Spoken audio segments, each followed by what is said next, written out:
I recently saw Friday the 13th. In preparation for spooky season, we're gonna go visit Camp Crystal Lake and visit our old friend. Another memorable, strong, iconic, quiet-killing serial killer in Jason Voorhees in his debut movie, starring this popular machete-wielding murder machine. Right? I mean, what else could have started this horror movie slasher icon that's been going on since the 1980s? But anyways, the movie starts off in Camp Crystal Lake in 1958. We have a happy-go-lucky camper singing while a POV stranger goes through their stuff. We have our two campers leaving the singing circle in stealth mode. Either that, or they're just very unpopular people that nobody even cares about. We have femme fatales exposing their side pieces. Marianne kiss as big as I do. Oh damn, it's a trap. They find a blanket and get super comfy. Until they get caught, of course. We weren't doing anything, we were just messing up. I'm not gonna lie, this one frame rate of her screaming kinda made me laugh.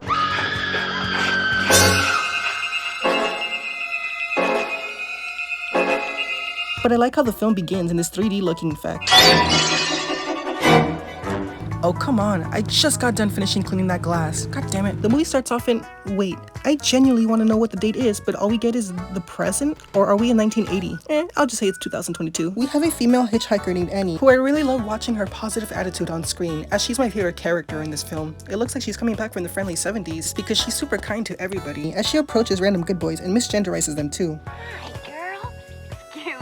Hi, boy. Hey, you speak English? She enters the diner to get some directions to Camp Crystal Lake when this happens. Excuse me, how far is Camp Crystal Lake from here?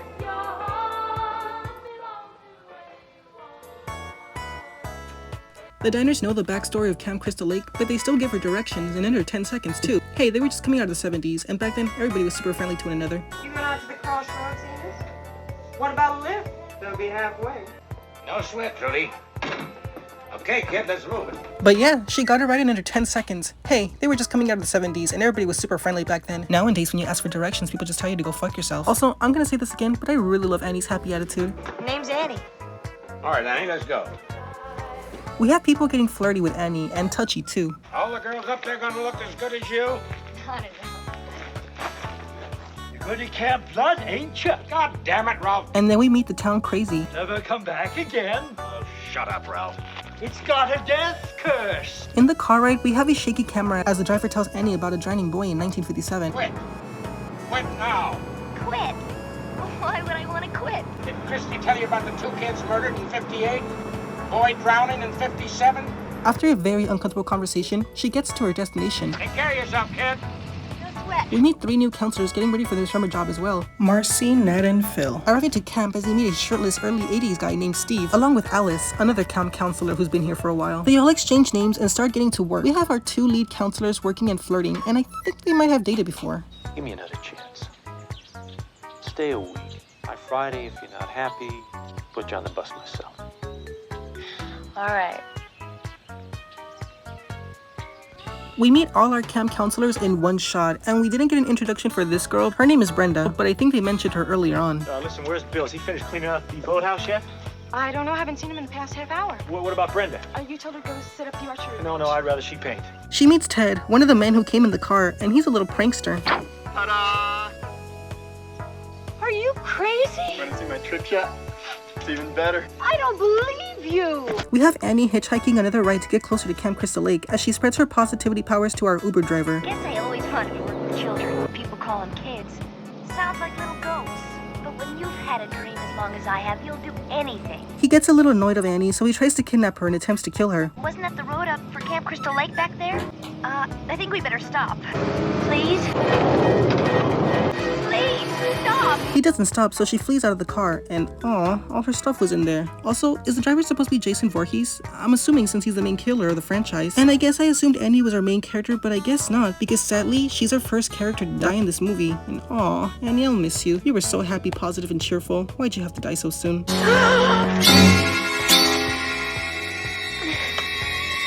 Back at the camp, we have our counselors lollygagging and taking a dip. Hey! And getting some sunshine too. But it looks like Ned is in trouble, so the counselors dive in and help. But it was all just a prank to sexually assault somebody. But it was the early 80s. They got away with a lot. Don't try this in 2022, kids. Hurry up, man. Come on. Oh, Natty! Oh, We have Alice changing as she sees a snake, so everyone shows up without even knowing, despite already knowing why. What are you doing? There's a snake in here. Why are we in here? Is Marcy on any type of drugs? And if so, can I have some? Why are we in here? And also, what was Jack trying to do to get rid of the snake? Now I kind of want to have whatever they took. Oh, okay. I really hope that wasn't a real snake. That looks really real, but I really hope it's just a prop. Well, at least we know what's for dinner. Later, we have PETA investigating the death of a snake. Just kidding, it's just a cop. Looking for somebody. A guy named Ralph. Town crazy. Oh, Ralph, what are you doing now? When our cop leaves, Alice is in the kitchen and finds our crazy friend Ralph. This place is cursed. Cursed. It's got a death curse. Who are you? Also, was he waiting there the whole day, waiting for someone to open the pantry just for he could do this? Later, we have our counselors cooking and fixing generators and dancing in the docks as Ted explores a cabin while Marcy trips out in front of Jack. It's raining really hard. I try to block out the sound with my hands, only it doesn't work. It just keeps getting louder and louder. And then the rain turns to blood. The blood washes away in little rivers. What the hell is Marcy saying? Jesus Christ, pass the shrooms, girl. We have a horny Jack and Marcy about to make love during a rainstorm as the other boring drugless counselors stay dry together as well. I know what we do. We're going to play Monopoly.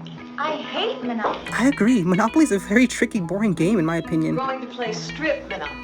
Strip Monopoly? Okay, now I'm in. As Marcy and Ted are making love in the storm, we find out what happened to Ted as he's found dead. But as Marcy leaves to pee, we have a sphere go up or down Jack's throat. I don't know the proper physics terms for it, but yeah, it went through his throat.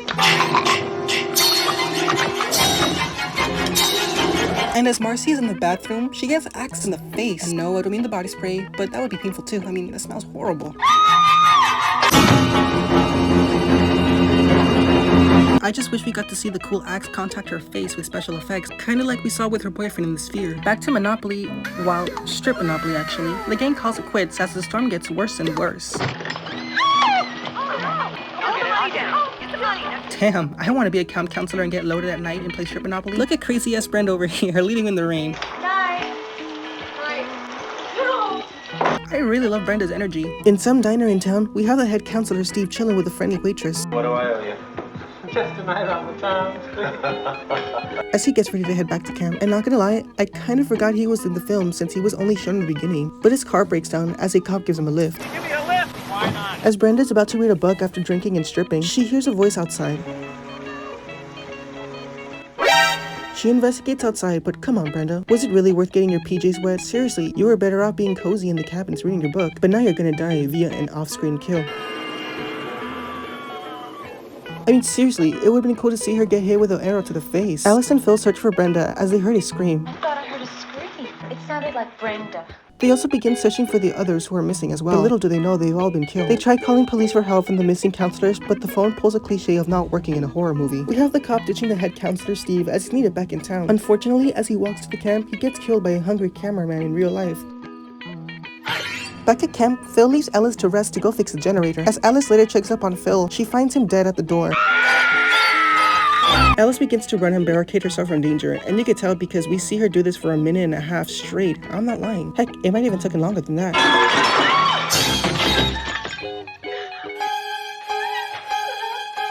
When Alice sees Brenda, she runs away after looking at her for another half a minute of movie time. Alice goes outside to see some headlights where we meet Mrs. Voorhees, played by the legendary Betsy Palmer. Well, I'm Mrs. Voorhees, an old friend of the Christies. Alice explains to Mrs. Voorhees, and I gotta admit, I really enjoy this acting between the two. What's going on here? Please help me get out of here. I'll go look. No, please don't leave me. They'll kill you too. I'm not afraid. Mrs. Voorhees sees what Alice is talking about, but suddenly Mrs. Voorhees starts talking crazy. Did you know that a young boy drowned the year before those 2 others were killed? The counselors weren't paying any attention. They were making love while that young boy drowned. His name was Jason. After she explains, we get a reveal that Mrs. Voorhees was the killer this whole time, as she begins to attack Alice, but it's okay, Alice got this. But later, a panicked Alice is too scared to fight back all of a sudden, which she gets slapped for. Honestly, for a killer, I would have expected more than just slaps from Mrs. Voorhees. After several minutes of running and hiding in suspense, we have Alice finally fighting back. And oh, I see. That's where Tangle got it from. Alice sees blood out of Mrs. Voorhees' head, so she goes outside to take a breather and let her guard down with her defenses lower and her back turned. Well, I'll just wait for you here then, with my back turned and my defenses lowered. After more wait time, Mrs. Voorhees finally comes back to attack one last time, until Alice finally ends this horrible summer job.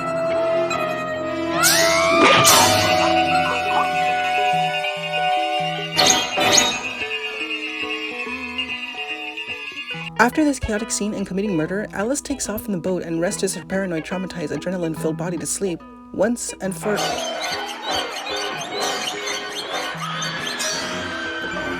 Oh, that sucks. Oh good, she survived. She asks about Jason Voorhees, but the cops don't know what she's talking about. The boy, is he dead too? Who? The boy, Jason. Ma'am, we didn't find any boy. Then he's still there.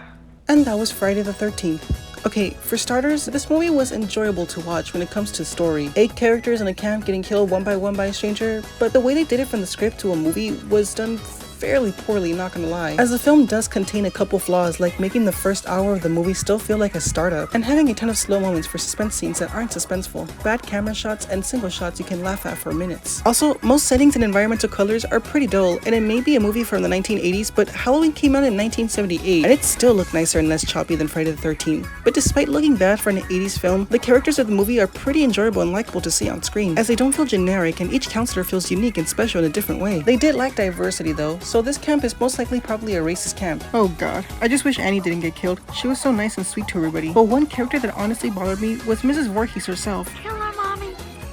Kill her. I mean, if you can kill 7 people single-handedly one by one, then how do you let this defenseless scared counselor get away?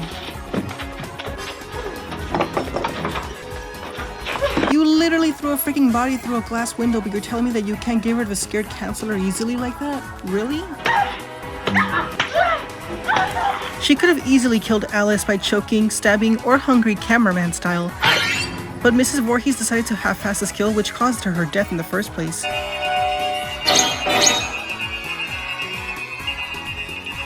As the ending does keep the viewer happy knowing that our main character is safe, it honestly would have sucked if all of that was for nothing. Even though this movie does lag it on the horror department, it does leave you jump scared with several horror scenes and pop-outs, and you can mostly thank the scary violin music for that.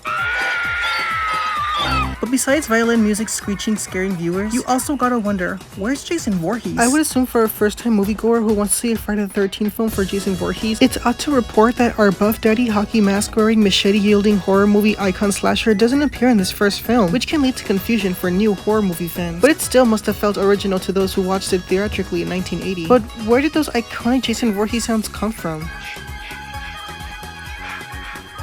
Is the adult Jason still alive and we just haven't seen him on screen? Or did the mom do all these killings by herself? Was Alice really having a dream? Or is Jason Voorhees actually alive and still young? These are answers that will probably be answered in the sequel, or in the other 7 titles along with the spin-offs and reboots.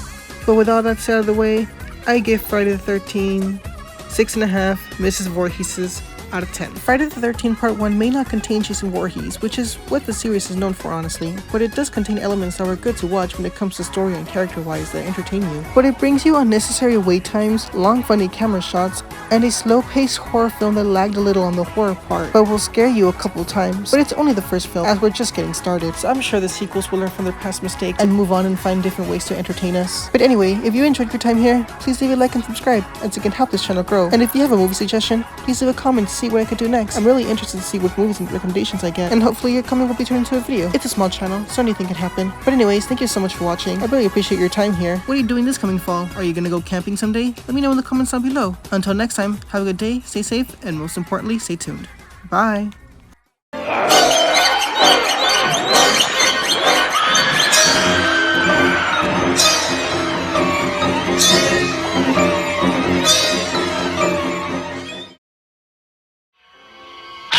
One, 2, 3. We weren't doing anything. We were just messing up. 4, 5, 6, 7. Can I help you? Hello? 8, 9, 10, 11. 11, 12. Friday, the 13th. You may only see it once, but that will be enough.